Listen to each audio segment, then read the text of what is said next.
What's up, everybody? Michael and Coco here to do some technical analysis on the financial markets. We're going to be looking at the S&P 500, the Nasdaq 100, and some signal charts as well. I'm going to kind of just keep this video as short as possible because there wasn't too much action taking place today. Today's date is September 29th, and the time right now is 12:23 Pacific Standard Time. So the market's still open. A lot of things could still happen. And a couple of these charts will update a little bit later in the day, but I still want to talk some overview things that are kind of on my mind going into the remainder of this week. So let's go ahead and get into today's show.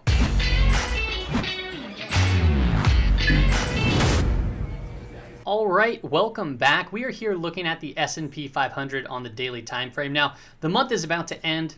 The quarter is about to end, so there's going to be a couple extra charts that we will be taking a look at in later videos, one being the quarterly chart, which is going to be very important, and then also the monthly chart as well. But right now, we're looking at the daily time frame, and what do we got going on here? Well, we had a nice technical breakout of this falling wedge. That's a good sign right here for the bulls. And today, we really have just been tracking sideways. Now, on my last video, I'm kind of just I was talking about being pinned between a couple different points, and then we have gaps on both the bottom and the upside. And I'll show you here on the 2-hour and the 30-minute when we get into it. But it just, to me, looked like this market is uncertain. And when you scope out a little bit, well, what do we got going on that can make some, uncertainty in the market, which they're clearly trading today in an uncertain type of way. We're just moving sideways.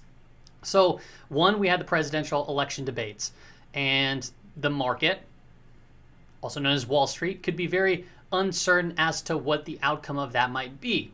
And you got to think of it from this kind of perspective. If it's, Joe Biden, it seems like it's going to be an overall win for him on this debate. And remember, it's just perception, right? There's not like a defined winner. Any party on either side is probably going to claim their person, the winner of the debate. But how Wall Street perceives it is very important. And, Biden is about more taxes. So we might potentially price in that into the market if it seems like he's going to be the winner. But there's so many different outcomes that could potentially take place. It's kind of hard to guess. And not only do we have that, we have the talks about the stimulus bill under works, right? It's from, high $1 trillion to $2.2 trillion that is in the talks, and we don't know what's going to come from that. Now, if that does pass and within the week or the next week, that can very well just push us a lot higher. That's a lot of liquidity that can just move the market into a higher direction. And I'm okay with that. And I'll tell you why here shortly when we get through these charts, but here's the Fibonacci extension tool.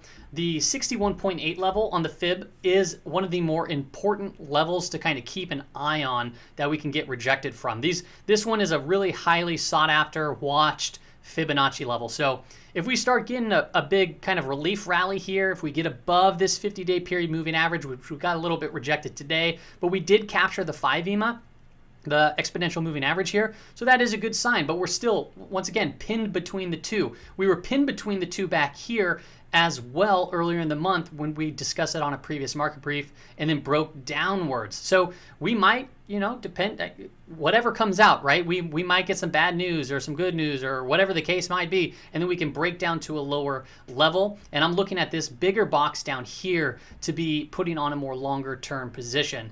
And then that would indicate that this would be just more of a false breakout. But if we do get good news and we start breaking up to the upside, the more major level that I'll be paying close attention to is this 61.8% Fib level. And that's at, 34.42, 34.50, that range right there, maybe just a tad bit below. But I can definitely see the market having some sort of relief rally if it gets news around stimulus, if it gets, if it hears what it wants to hear from the election, the debates today too. So we're going to be keeping an eye on this, but nothing too crazy going on today. And I think that's just because there's a lot of uncertainty out there. And when there's a lot of uncertainty, we typically just consolidate, go sideways until we have some sort of clarity. And that's kind of what I see going on right now. Here's the S&P 500 on the 2-hour time frame. We discussed this yesterday. These gray boxes are gap windows. And I can, after this week, I feel like we'll be clearing one of these gaps. We talked about, it's hard to trade in these environments, but if we get a pullback here, you might be able to, put a tight stop loss and play a bounce. And if you did that, you'd catch a very little bounce right there. So, and now we're kind of have this inverted hammer on the 2 hour right now. We still have time for that candle to close off, but it's kind of looking a little weak, like it wants to start moving a little bit lower. Things can change, but like I said, we're tracking sideways. We have a gap ahead of us and a gap under us. The gap up here goes to 33.80, and then when we were talking about the fib level, the 61, that's a little bit higher up on the chart up here, 34.40 to 34.50.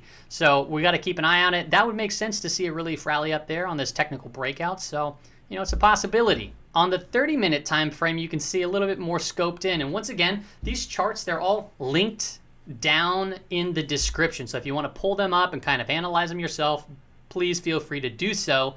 It's very simple to do that, and then I update them all the time. So you can, you know, even before I come out with a market brief, you can go look at the charts, and then maybe later you can hear me talk about them. But here's the gap below us. Here's the gap above us. We have a little bit of resistance here at 33.60. As you can see, we had some rejection there just yesterday, and then we had the pullback, and now we're kind of bouncing from there. And it looks like this could be a potential failed bounce from this point. So we bounced, and now we have a lower high right here. So it depends where we close, right? We're still above the 200. We're above the 50, so that's a good sign for the bulls.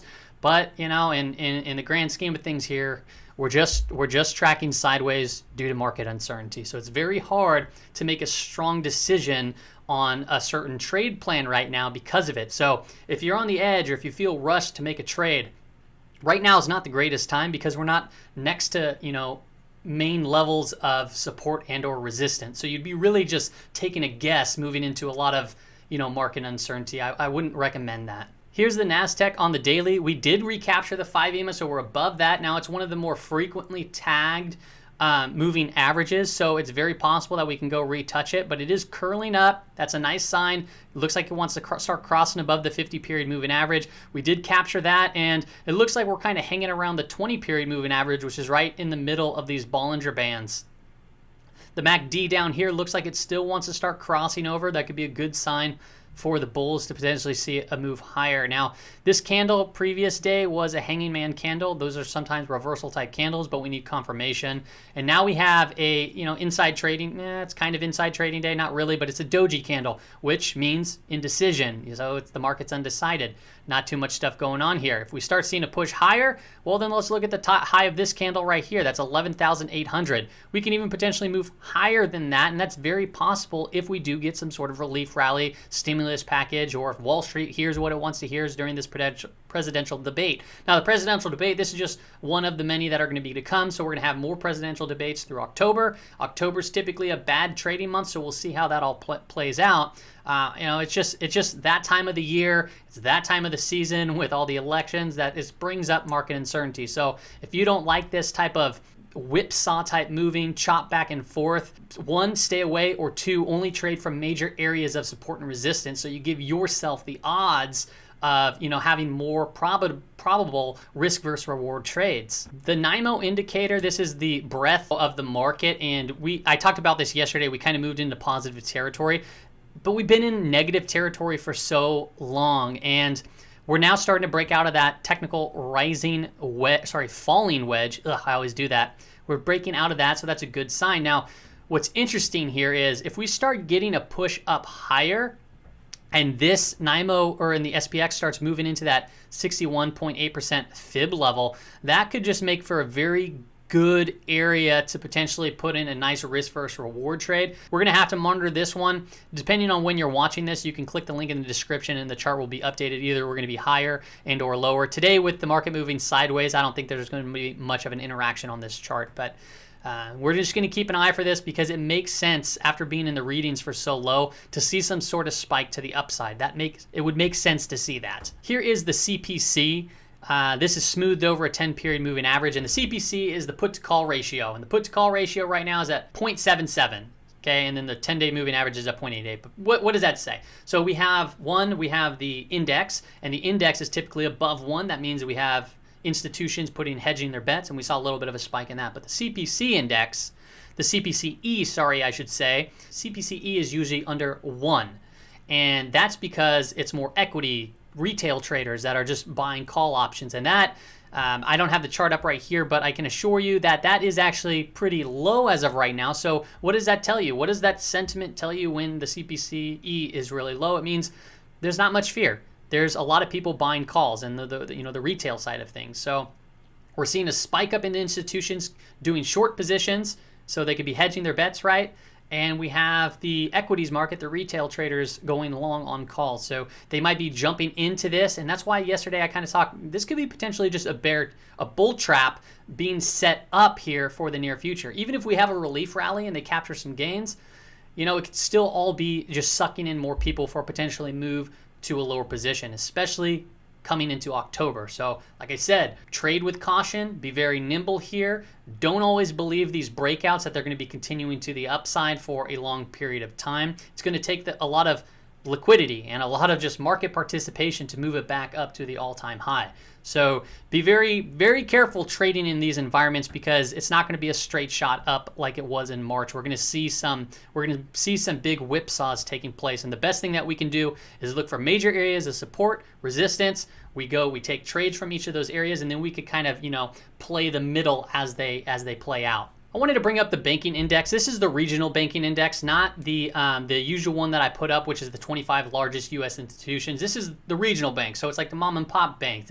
It gives a good idea of what's going on in the economy. And this chart looks like most bank charts right now. If you pull up JP Morgan right now, it's going to look just like this. And they broke down from this symmetrical triangle. That is kind of bearish. We look like we tried to come and back test that. They caught a little bit of a bid going into this week. This is the weekly time frame. So, that's a decent sign, but it's also makes technical sense to see a retest. This doesn't look like a healthy chart by any means. We have the 50 going down. We have the 200 kind of sloping sideways to down. We have a technical break down right here, and then the MACD looks like it wants to start crossing over, and it's under zero. So overall, the banking sector, and why I'm talking about this is because it has a huge drag on the economy. If we start seeing the banking and the financials going down here and even overseas, you're going to see a lot of pressure in the equities market. It's just inevitable. It's going to happen. So unless if something starts taking place and changing here, I would expect more downside for the banks. All right, and here is the last chart I want to talk about. This is an important chart, and I want to look at this every single day, see what's taking place. This is the DXY, this is the US dollar index. What you can expect to see from this chart is that if the dollar goes up, it's going to apply pressure on gold, silver, various other commodities, and also equities market. If it starts going down, you're going to see some relief in those areas. So what do we got going on today? Well, as you can see, we are right now trading below 94. My thought process was if we can hold 94, which we did not, if we can hold 94 and build a base there, that would set itself up for another leg higher into about 96, which would be another fib level. So we're seeing a little bit of a drawdown right now, and this is, pretty bearish looking. These two candles right here, this was a bearish engulfing, and then we saw continuation to the downside. So I don't know how far this thing could go down. Right now I have this line right here going through here. That's known as the chandelier exit. If you want to know what the chandelier exit actually is, you can just Google it. It's a good little tool to really, one, measure volatility in a way, right? Measure volatility, and two, use as a leading a stop loss. So as you can see here, when we basically trading right above it, the price hasn't actually came down below it yet at this particular point in time. So obviously it's way down here at 93.09. There's still a lot of room to go here. So it's going to be interesting to see how this plays out. But right now it's getting rejected from a key level at 94.71. That was a fib level that we had mapped out. And you look here on this drawdown right here, and then it bounced from that level. So it's going to be interesting to see how this plays out. The dollar, in the overall context of the US dollar, it's weak.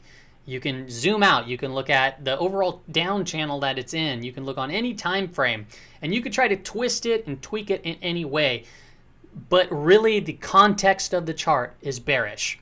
The trades have been bullish, and in order to change the overall trend, you need to see a lot of bullish trades take place. And right now, in the very short term, these two big down days, that's not giving much hope for the dollar as I see it. Now, we might very well see just a little bit of a downdraft and a pickup right here at 93.63, and then we'll reconsider it. But at this particular point in time, we're seeing a downdraft in the dollar. That can cause some momentum or some relief on the equity side of things, and also gold and silver. So that's all I have for you on today's market brief. Hopefully that gives you some good levels to look at, gives you some clarity around what's taking place right now and why the market's kind of just tracking sideways. I will be back here tomorrow, and I will probably go in a little bit more in depth on a few other charts. If you have any questions, comments, concerns, leave them in the comment section below. Thanks for watching, and I will see you back here tomorrow. Goodbye.